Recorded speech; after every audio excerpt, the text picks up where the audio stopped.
আইনের প্রশ্ন তুললেন, সেজন্য আমি সেজন্য ওটা আপনাকে দিচ্ছি।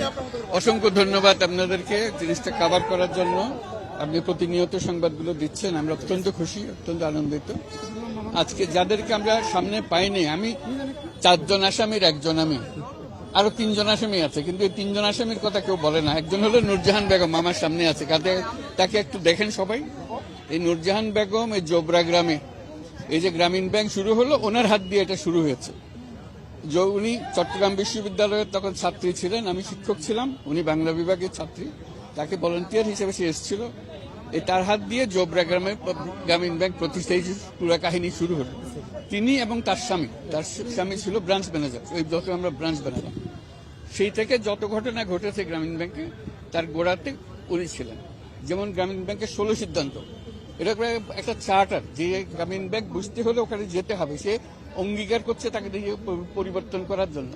এই যৌতুক প্রথার বিরোধিতা করা, এর নেতৃত্বে সেটা হয়েছে সারা বাংলাদেশে, কিন্তু কেউ এটা স্মরণ করে না। আজকে তাকে হাজিরা দিতে হইতেছে।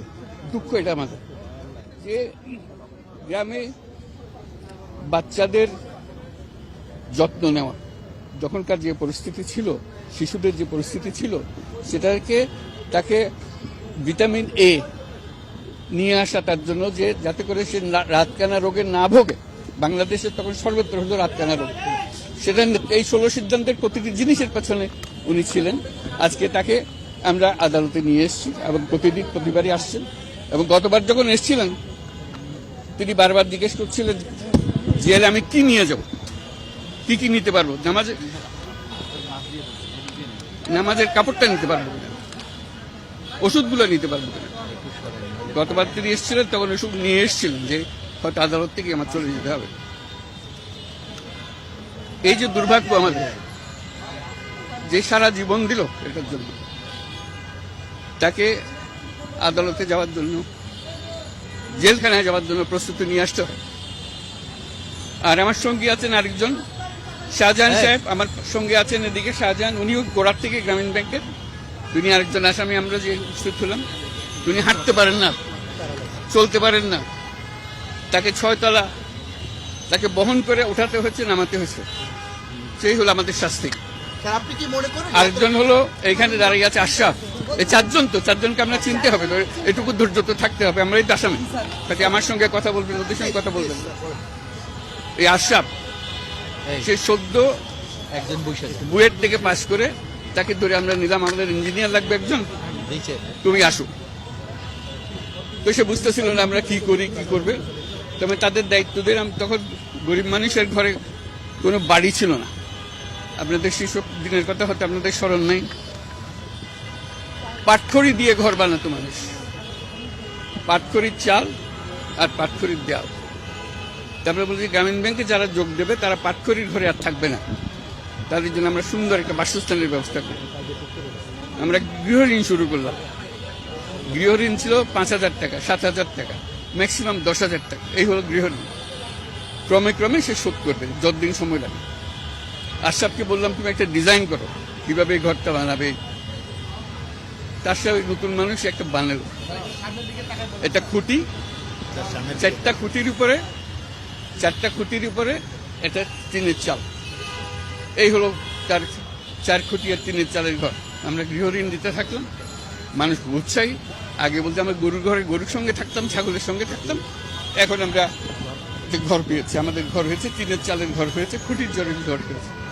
আমাদের কোনো ধারণা ছিল না যে এই 4 খুঁটির টিনের চালের বাড়ি Aga Khan award for architecture, বিশ্বের সেরা আর্কিটেকচারাল পুরস্কার 1989 সালে।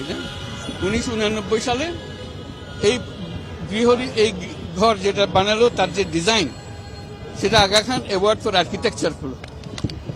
এবং সেই বছর 89 সালে বাংলাদেশের আরেকটি আর্কিটেকচার পুরস্কার পেয়েছিল, সেটা হলো লুই খানের পার্লামেন্ট, যেটা বিশ্বের সেরা আর্কিটেক্ট। কাজে সেই একই বছরে এদিকে লুই খান পুরস্কার পাচ্ছে আর এদিকে আশরাফ পুরস্কার পাচ্ছে। তাকেও এখানে আমরা হাজিরা দিচ্ছি, তাকে নিয়ে। তা আমাদের এই যে গ্রামীণ ব্যাংক তৈরি হলো, এটার মধ্যে কি আপনারা বলছেন, আমি বলছি না, গ্রামীণ ব্যাংকটা ছিল আমাদের একটা স্বপ্ন, যে আমরা পৃথিবীকে বদলাতে চাই, দারিদ্র্যকে বুঝে ফেলতে চাই। এটি ছিল আমাদের স্বপ্ন। সেই স্বপ্ন বাস্তবায়নে আমরা পেছনে লেগেছিলাম। আমরা জানি না ভবিষ্যতে আমাদের কি হবে না হবে, আমাদের কোনোই জানা ছিল না।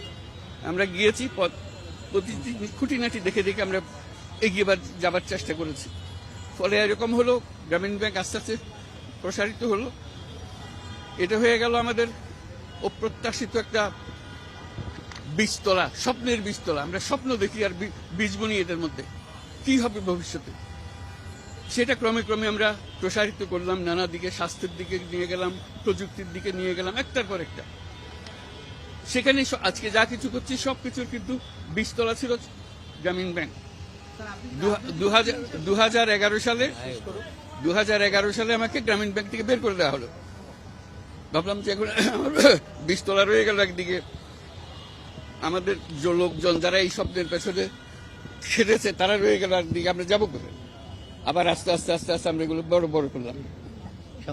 আমাদের এই যে প্রত্যেকটা জিনিস আজকে আপনি শুনছেন যে আমরা করছি, কি করেছি আমরা বলছিলাম যে চাকরির পেছনে মানুষ ঘুরবে না, চাকরি মানুষের সঙ্গে সামঞ্জস্যপূর্ণ নয়। মানুষ হলো একজন উদ্যোক্তা, তার জন্ম হলো উদ্যোক্তা হিসেবে। এই কাঠামো ভুল, এর পেছনে আমরা লাগলাম যে সকল মানুষ উদ্যোক্তা। শুধু ব্যাংকিং সিস্টেমের ভুল কাঠামোর কারণে মানুষ আজকে চাকরির পেছনে ছুটছে। চাকরিটা হলো দাসত্বের একটা জিনিস। তুমি একজনের জন্য যেমন জান দিয়ে দেবে, খাটবে, আর মাসের শেষে, দিনের শেষে তোমাকে কিছু ভাগ দেবে তার রোজগারের, অল্প সামান্য। এটা মানুষের জন্য, এই দাসত্ব থেকে আমরা মুক্তি পেতে চাই। আমরা নমুনা দিলাম গ্রামীণ ব্যাংকের মহিলাদের। দেখো, অশিক্ষিত মহিলা, গ্রামের অশিক্ষিত মহিলা, সে অল্প স্বল্প টাকা নিয়ে ব্যবসাতে নেমে গেছে। কে বলে যে উদ্যোক্তা হওয়ার ক্ষমতা সকল মানুষের নাই?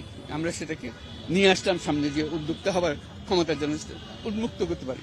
তার ছেলে মেয়েদেরকে নিয়ে আসলাম উদ্যোক্তা হওয়ার জন্য, যেগুলো আমরা উদ্যোক্তা হিসেবে করছি। আমরা সেখানে চ্যালেঞ্জ করলাম, একটা মূল অর্থনৈতিক তথ্যকে আমরা চ্যালেঞ্জ করলাম। এটা ভুল তথ্য দিয়ে আমাদের ভুল মানুষ তৈরি করেছে। আমাদের দারিদ্র এবং পৃথিবীর যত সমস্যার সৃষ্টি হয়েছে তার গোড়ায় হলো আমাদের ভুল তাত্ত্বিক ব্যবস্থা।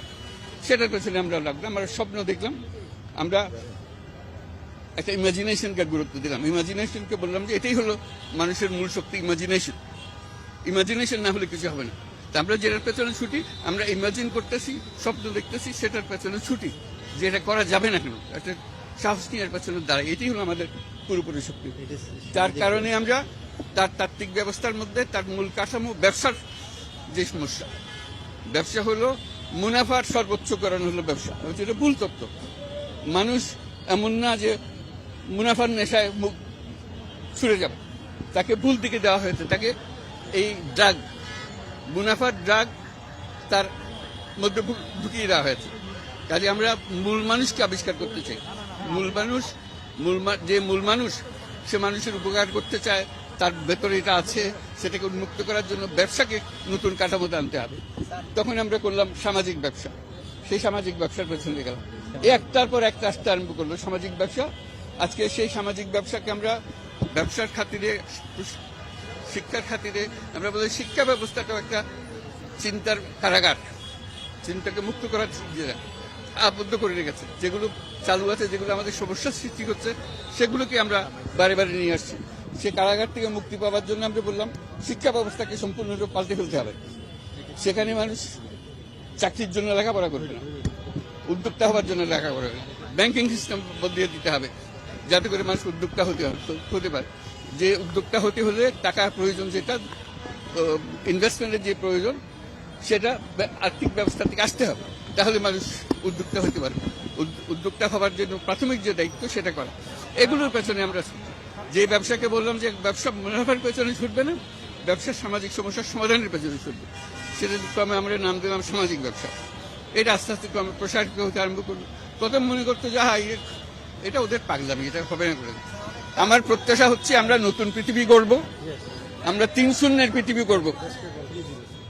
3-0 ওয়ার্ল্ড, এটা হলো আমাদের স্বপ্ন। এগুলো ছোটখাটো জিনিস, কি কার শাস্তি দেবে, কি দেবে, এগুলো নিয়ে আমাদের অত মাথা ব্যথা নেই।